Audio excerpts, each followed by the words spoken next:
The other day I shared intermittent fasting mistakes you need to avoid if you want to lose weight. And if you're already avoiding these mistakes, chances are you're seeing results. But that doesn't mean intermittent fasting is the best dieting approach for you. It may work for you right now, but can you follow it for the rest of your life? And that is one of the most important questions that you must always ask yourself when it comes to any dieting approach. Can I do this for the rest of my life? And if you can't, there's no point of starting in the first place, because what's the point of following a diet plan, then falling off the wagon after 6 months and then regaining the weight? So today we're going to look into the 7 reasons why you should not do intermittent fasting. Now keep in mind that this is not a video about how ineffective intermittent fasting is or how bad it is. It's actually an effective approach, but no single approach works for every person. So let's look into these reasons. And the first reason is that it limits physical activity. One of the effects of intermittent fasting is feeling lightheaded, feeling nauseous, feeling fatigue. So if you're experiencing these side effects, you may struggle to stay active. You may struggle to go for that walk or to run or to do your workouts every day. And that is very limiting. And as you'll see later, physical activity is very important when it comes to intermittent fasting. Then the second reason is that it doesn't guarantee faster weight loss. Proponents of intermittent fasting say that this is the best dieting approach, and if you want to lose weight rapidly, do intermittent fasting. But one study found that that is not the case. In this study, which had 100 participants,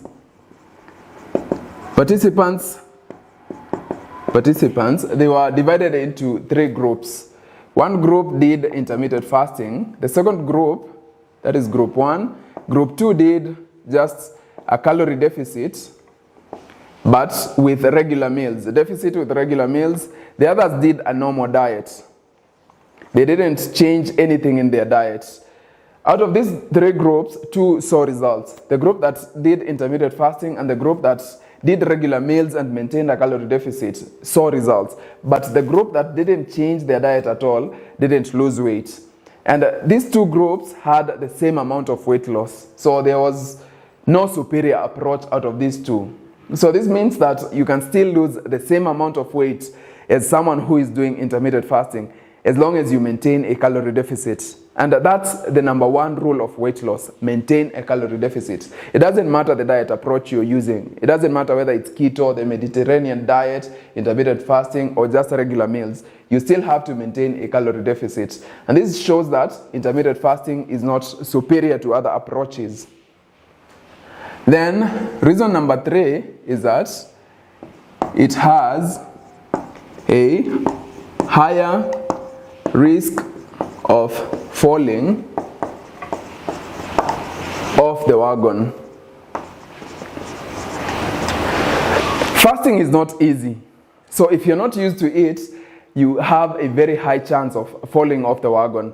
Now, it's very easy when someone is getting started. You can push yourself, you can use your willpower. But after a few months, it becomes much more difficult for you to stick to a diet plan. And this was proven by this study. This study, which had 100 participants, 38% of those who were doing intermittent fasting dropped off. This was the highest among all the participants, showing that intermittent fasting is not easy to follow. And if it's not easy to follow, it means that you shouldn't start it after all if you feel like you might fall off the wagon at some point.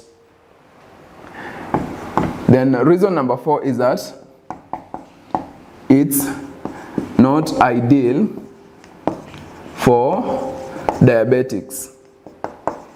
If you have diabetes, or if you're pre-diabetic, or if you're taking diabetes medication, intermittent fasting may not be ideal for you because it may lead to low blood sugar levels, which is dangerous because it leads to low energy levels and it can even make you faint.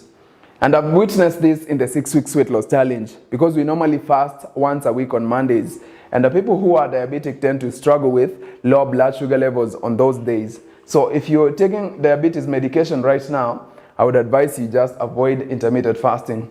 And what I tell those clients is that they should just keep their fasting windows shorter. So instead of doing 24 hours, most of them do 12 hours or 16 hours. Then reason number 5 is that it's not ideal for people under medication. There are some medications that require you to eat while you're taking the medication. And if you're taking such medication and you are fasting, you're going to struggle with feeling nauseous, fatigue, headaches, and such problems, or even acidity. So because of those reasons, you need to avoid intermittent fasting. Also, if you're taking supplements, especially iron supplements, they are notorious for causing people to feel nauseous. So if you're taking iron supplements, don't do intermittent fasting. Then reason number 6 is that it may lead to muscle loss. If you're doing intermittent fasting right now and you're very excited that you're losing weight, keep in mind that you may be losing both fat and muscle, especially if you're not doing strength training. And this is something I discussed in the previous video, where a study found that people who are doing intermittent fasting tended to lose more muscle than people who are just following a regular diet. So if you're doing intermittent fasting, make sure that you do strength training and also you eat lots of protein.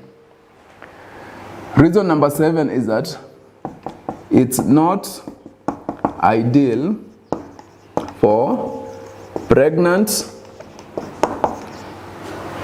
or breastfeeding moms.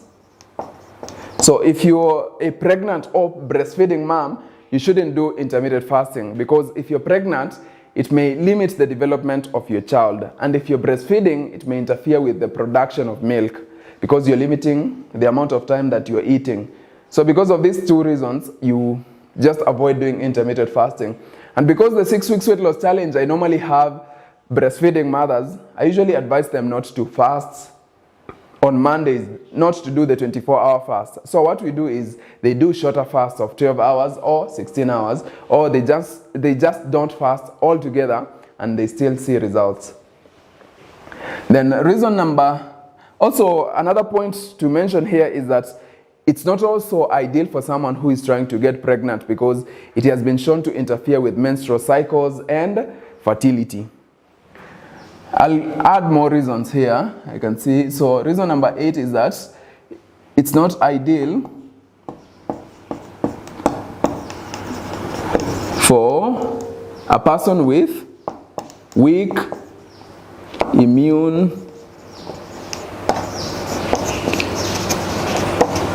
If you keep falling ill, you shouldn't do intermittent fasting, because it may make the situation worse. So if you've been falling sick often, just don't do intermittent fasting, follow a regular meal schedule. Then finally, the final reason why you shouldn't do intermittent fasting is that it may not be ideal for your lifestyle.